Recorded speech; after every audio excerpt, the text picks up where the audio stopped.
Hey guys, TwoFace here, and welcome back to the Community Showcase, the show where we take popular map makers from the game Zapekist and ask them about their 3 favorite maps that they've made.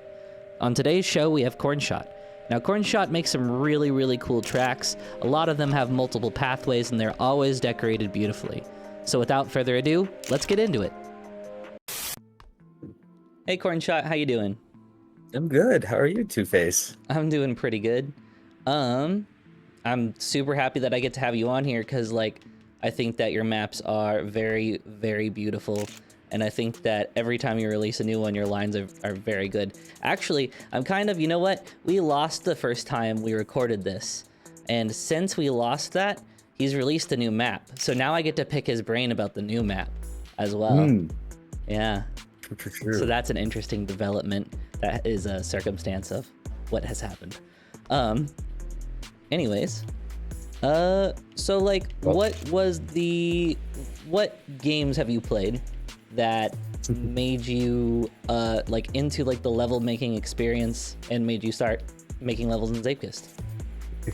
Well, I've played a lot of sort of designy games, Roller Coaster Tycoon, Planet Coaster, Planet Zoo. I always like kind of building stuff for other people to have fun on. Class playing Zapekist. I think like from Roller Coaster Tycoon, where you're using like a lot of really low definition sprites to do a lot of things they're not meant to. I think that really translates well to Zapekist. Oh yeah, that really does, because you're using very crude shapes to be able to make like assets, basically. Exactly. Oh, this was my first map that I think I really put effort. Well, it was the first map that I posted onto the Zeepcord. Where I really started getting attention for my maps. That's cool. Yeah, sometimes like people can get pretty good traction from there, and sometimes it's harder. If you need to get traction like for a map, or you want to like get someone's attention, I feel like oftentimes like going to like one of the streamers is the best way, because they take level submissions all the time, like Ronan and stuff like that. Yeah, once it ends up on like someone's playlist who plays the game a lot, it gets a lot more plays. I mean, and that's kind of how CTR was like made, and that's like why our tracks became like pseudo popular as well, is because we all have playlists of each other's tracks, and we like to support each other. So people will come in and it's just like literally all the CTR tracks, and that's the only reason our maps do semi well. I mean, I would say that a lot of us make really good maps, arguably. Like, definitely love some of the boys' maps. Just, I would say that we wouldn't have gotten to the popularity of our map making without us like hosting levels or hosting lobbies all the time. Oh, absolutely. Yeah, I mean, if you want to get known in the map making community, gotta get people playing it somehow. Exactly. Let's see. When did you start Zapekist? It was spring last year, so I mean, not too long, but I guess I've heard myself referred to as old guard. I mean, I think that's roughly, I think I started playing just before or early April of last year. So it's hard to say. Sounds like we're around the same time though. Yeah. Do you have... Wait, there is... Go ahead. Oh, go ahead. Okay. Go ahead. Do you have any like tips or tricks that you like to use that you could give other map makers? Definitely. I think map making is a lot about kind of finding your own style, figuring out what would be fun to drive on. I know when I'm building my tracks, I tend to build them in little kind of sections of 15 seconds or so, where I work really hard testing it out, making sure it flows well, maybe adding some decoration to it, then move on to the next section. Yeah, trying to make everything cohesive. You were talking to me about this the other day, and I've thought about it a lot like since we spoke about it, and I was thinking that I'm gonna try that out soon, because like that's never been a way I build my tracks. I usually like kind of let the track guide me in which direction I want to go, unless I'm trying to do like an intentionally difficult feature or something. Then you have to at least set up right for it. But I like to maintain some level of flow, and then I think about aesthetics way at the end and basically don't do anything. Yeah, honestly, that's probably the smarter way to do it if you want flow, is to build the entire track first, build it to however is flows best, and then add scenery. But I really like integrating like the whole scenery with the track and having it, yeah, doing it this way really allows that. Oh, for sure. I definitely can see like the compartmentalization like method that you use though. Like it works really well. And I was actually just kind of photo moding Honeybee Hideout the other day and just looking at all the little sections of that and kind of like thinking about the way that you would build it and stuff. So like just from the conversations that we've had so far, I've kind of like started to like, you know, wonder like, what if I employ these methods? Yeah. Like, you can really see it with this track and the last track, where it starts with a jungle section with the dino, and then you go into a crystal cave, and there's the tar section, and there's volcano. I wanted each part of the track to be a little bit visually distinct. Oh man, this is like the hardest part of the track right there, is that little turn. Oh, with the palm tree With the that palm tree that just you? decapitates you, yeah. Scares me Yeah. every time, dude, because I'm always trying to cut it so close. I could take one thing back with this map. It would be not making the easiest shortcut, completely miss jumping into the really cool dinosaur skull. Yeah, right? Oof. Yeah, I just thought about that. But I mean, you still get a good view of it though. Mm-hmm. It's not like it's not like, I don't feel like it's deteriorating from the experience at all, to be honest. It just definitely like, I think it's able to be admired either way, honestly. Mm-hmm. I mean, that's what shortcuts are though, right? They're kind of off to the side and not recognizable to like the naked eye. I feel like that's just being true to like good level design, honestly. Yeah. I feel like I see that in other games a lot, where it's like there's this really cool distracting feature, but if you look off to the left or something, there's often a hidden path. Yeah. Yeah, I like to have that kind of exploration in my tracks. Oh man, this is a real concentrate. Oh, I just decapitated myself. Way to go, me. Who would you say, if any that you have, are your favorite map makers, or like ones that inspired you the most? I mean, definitely starting out, Richie and Billy were huge inspirations for map making. So I think like they were the first people I saw who were really like, putting in a lot of effort into decorating and doing things with the level editor that weren't obvious or perhaps intended. Richie has some really good flow, and I loved how his tracks had, if you take it really expertly, it's a really smooth flow, but it's still possible if you're not that good. I've really taken to heart. And then now recently, there's so many good track makers. Horse and Mackie both have a really cool kind of Trackmania-esque style that, well, blown away by. Yeah, basically everyone you named I have lined up, so everyone buckle up. We're going deep.